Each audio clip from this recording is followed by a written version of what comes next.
Hello, Professor C and my fellow classmates. My name is Maya Alligood, and today we'll be talking about developmental assessments for children ages to newborn to 4 years old.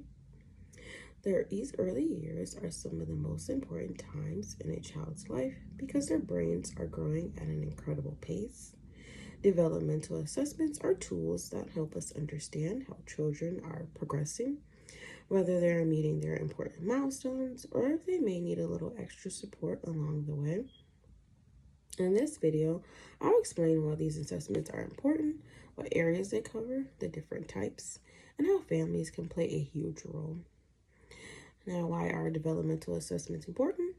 The first 4 years of a child's life lays the foundation for everything that follows: learning and social skills, independence, and problem solving. If a child is experiencing a delay in speech, movement, or social skills, the earlier we notice, the better we can support them. These assessments aren't about labeling a child or comparing them to others. They're about making sure every child gets the best start possible. Early identification allows families and professionals to put supports in place, whether that's speech therapy, occupational or physical therapy, or even just more play opportunities offered at home.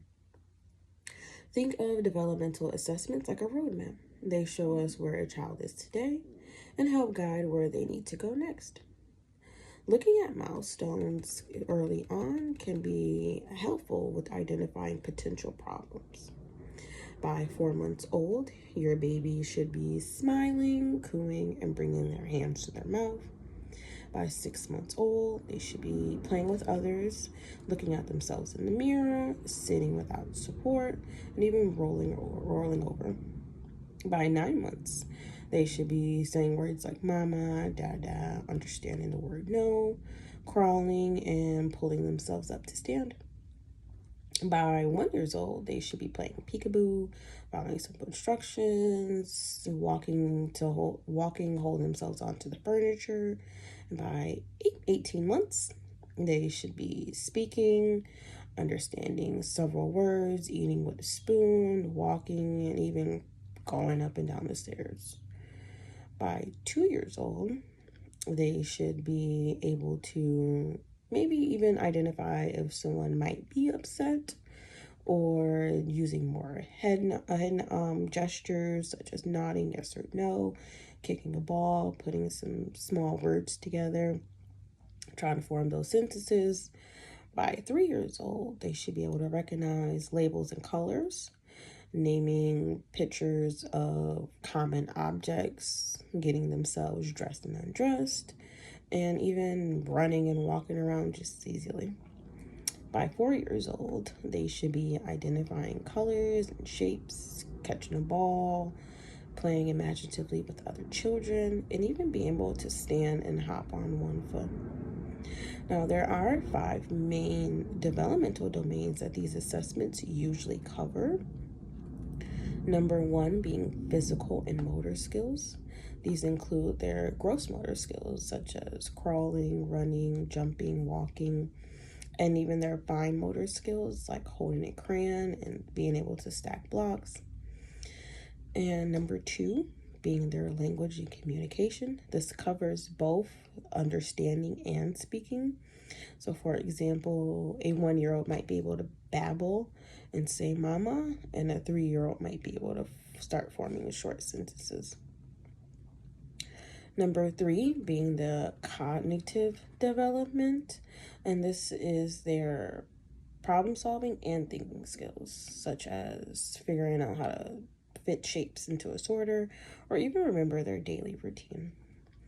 Number 4 is their social emotional skills, and this includes how children interact with others, share toys, express emotions, and form attachments. And lastly, their adaptive skills, and this includes feeding themselves, dressing themselves, and even starting potty training and how they do with that. Each child develops at their own pace, but these areas give us a framework to see how they're progressing. So, for example, by age 2, Many children can start using short sentences, and show their problem solving skills, like trying to figure out how to get a toy off a shelf. Developmental assessments evaluate a child for potential autism spectrum disorder, ADHD, learning or physical disabilities, and other developmental delays. There are different types of developmental assessments. First, we have developmental screenings. These are short checklists or questionnaires that quickly check if a child might be at risk for a delay. Doctors often use screenings during well child visits. One example is the Ages and Stages questionnaire, where parents answer questions about their child's skills. There is also the parent evaluation of developmental status, a parent interview form that screens for developmental and behavioral problems needing further evaluation. There's also the modified checklist for autism in toddlers, a questionnaire designed to identify children at risk for autism. And then there is the comprehensive assessment. These are more detailed and often done if a screening shows concerns. They may involve professionals observing the child using standardized tools and gathering input from families. It is important to remember that assessments are not pass or fail tests. They are simple tools to better understand each child's development. One of the most important parts of developmental assessments is the family's role. Parents and caregivers are the experts on their children. They see them every day in different settings. They know their habits and behaviorals best. Assessments often include parent questionnaires because what happens at home gives valuable information.